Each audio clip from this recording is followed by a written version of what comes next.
Assalamualaikum warahmatullahi wabarakatuh.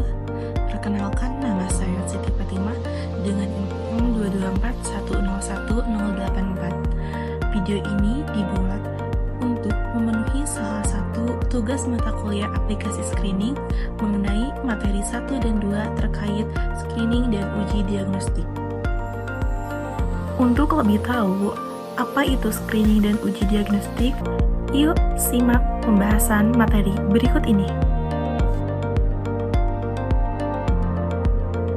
Screening adalah proses penapisan atau penyaringan untuk mengidentifikasi individu yang mungkin memiliki penyakit tertentu sebelum mereka menunjukkan gejala. Screening berfungsi sebagai filter untuk memisahkan individu yang beresiko memiliki suatu penyakit dari mereka yang tidak beresiko. Screening bukan metode untuk menegakkan diagnosis, tetapi digunakan untuk mendeteksi kemungkinan adanya suatu kondisi sehingga bisa dilakukan pemeriksaan lebih lanjut atau diagnostik. Menurut WHO tahun 2020, hasil screening tidak 100% akurat karena hanya memberikan probabilitas seseorang memiliki atau tidak memiliki suatu penyakit. Jika hasil screening menunjukkan seseorang beresiko, maka perlu dilakukan pemeriksaan diagnostik atau gold standard untuk memastikan diagnosisnya. Adapun tujuan dari screening itu yaitu memiliki dua tujuan, ada tujuan umum dan tujuan khusus. Untuk tujuan umumnya yaitu mendeteksi penyakit pada individu yang tampaknya sehat sehingga dapat dilakukan intervensi medis lebih awal. Lalu untuk tujuan khususnya, yang pertama deteksi dini, yaitu mengidentifikasi penyakit sebelum gejalanya muncul. Kedua, mengurangi mortalitas atau angka kematian, yaitu penanganan dini dapat menurunkan risiko kematian akibat penyakit. Yang ketiga, mengurangi morbiditas atau angka kesakitan, yaitu mencegah perkembangan penyakit lebih lanjut dengan intervensi lebih awal. Keempat, mengurangi keparahan penyakit, yaitu mencegah komplikasi dengan memberikan pengobatan sedini mungkin. Yang kelima, meningkatkan kewaspadaan dini, yaitu membantu individu dan tenaga kesehatan untuk lebih waspada terhadap penyakit tertentu. Lalu apa saja sih alat screening yang digunakan? Nah, screening dilakukan menggunakan berbagai metode, seperti yang pertama itu ada pemeriksaan fisik, yaitu berupa pengukuran tekanan darah, indeks massa tubuh atau IMT, dan tes ketajaman penglihatan. Yang kedua itu ada tes laboratorium. Tes ini berupa tes darah untuk kadar kolesterol, glukosa, atau biomarker spesifik penyakit tertentu. Yang ketiga itu ada tes pencitraan, yaitu seperti mamografi untuk kanker payudara, USG, dan CT scan. Yang keempat itu kuesioner yang digunakan untuk screening kesehatan mental, risiko penyalahgunaan zat, atau faktor sosial kesehatan. Jenis-jenis screening dibagi menjadi 5 jenis. Yang pertama yaitu mass screening atau screening massal, yaitu dilakukan pada seluruh populasi tanpa mempertimbangkan faktor risiko.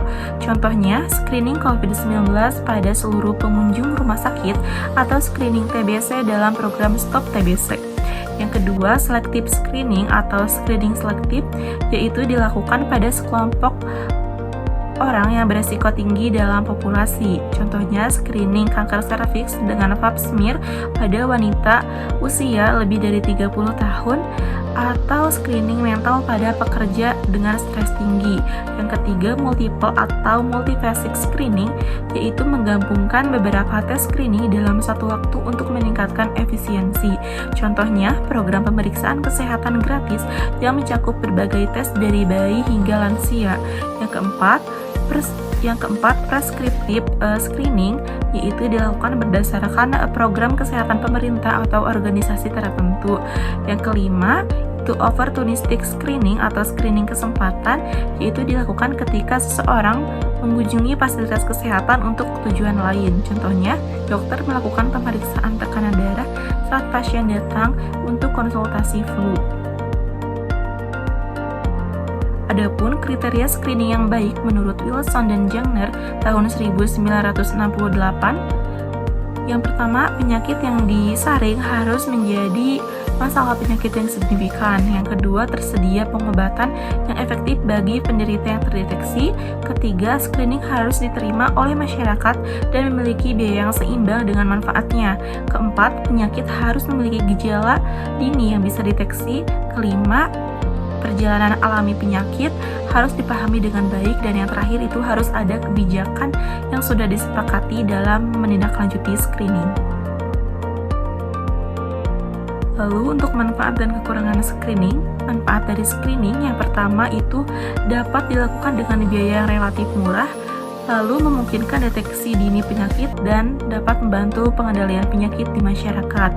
Untuk kekurangan dari screening ini, yang pertama itu tidak 100% akurat, karena dapat memberikan hasil false positif atau false negatif.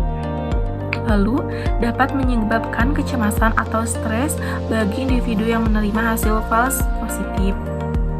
Dan terakhir itu, screening memerlukan tindak lanjut berupa pemeriksaan diagnostik yang bisa lebih mahal. Sedangkan uji diagnostik adalah proses untuk menegakkan diagnosis suatu penyakit dengan memastikan apakah seseorang itu benar-benar sakit atau tidak.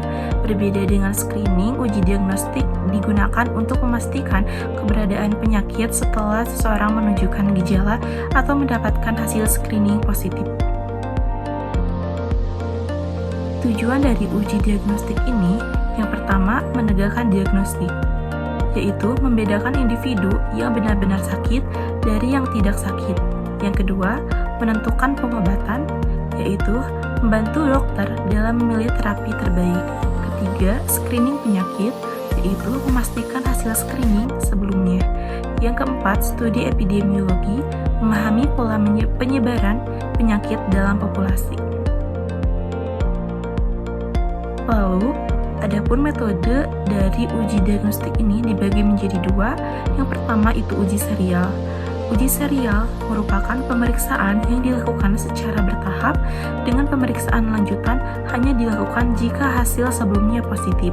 Contohnya, pada uji tuberkulin positif, maka dilanjutkan dengan fototoraks untuk memastikan adanya TB paru. Yang kedua, itu ada uji paralel. Uji paralel ini merupakan uji yang dilakukan secara bersamaan, biasanya dalam kasus gawat darurat. Contohnya, pasien dengan kesadaran menurun langsung diperiksa kadar gula darah, CT scan kepala, dan fundoskopi secara simultan. Lalu apa sih gold standard dalam diagnostik ini? Nah, gold standard adalah metode diagnostik terbaik yang digunakan sebagai pembanding untuk memastikan diagnosis suatu penyakit. Sebagai contohnya, hipertensi, alat screening yang digunakan itu pengukuran tekanan darah tunggal. Sedangkan untuk gold standardnya itu adalah ambulatory blood pressure monitoring. Lalu untuk kanker serviks, alat screeningnya yaitu pap smear, sedangkan untuk gold standarnya itu kolposcopy atau biopsi serviks. Lalu untuk validitas uji diagnostik ini diukur menggunakan yang pertama itu ada sensitivitas. Nah, sensitivitas ini merupakan kemampuan tes mendeteksi individu yang benar-benar sakit. Yang kedua, spesifisitas adalah kemampuan tes mengidentifikasi individu yang benar-benar sehat.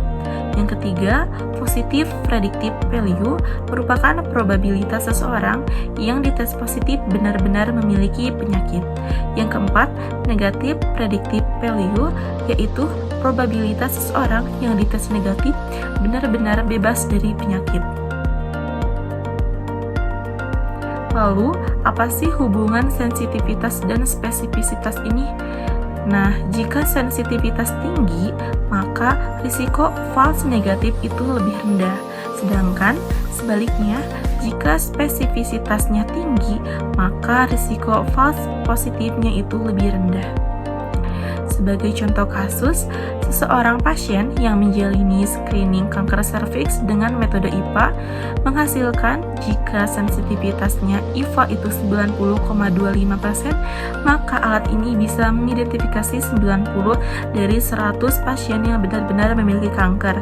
Lalu, jika spesifisitas IVA-nya itu 33,33%, maka alat ini hanya mengidentifikasi 33 dari 100 pasien yang benar-benar sehat, sedangkan 67 orang lainnya mendapatkan hasil false positif.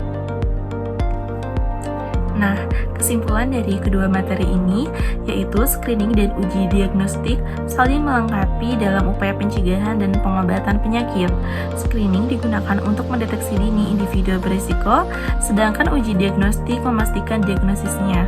Pemilihan metode screening dan diagnostik harus mempertimbangkan sensitivitas, spesifisitas, dan efektivitas bahaya.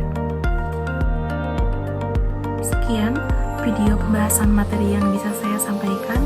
Mohon maaf bila terdapat beberapa kesalahan kata. Semoga video ini bermanfaat dan terima kasih. Wassalamualaikum warahmatullahi wabarakatuh.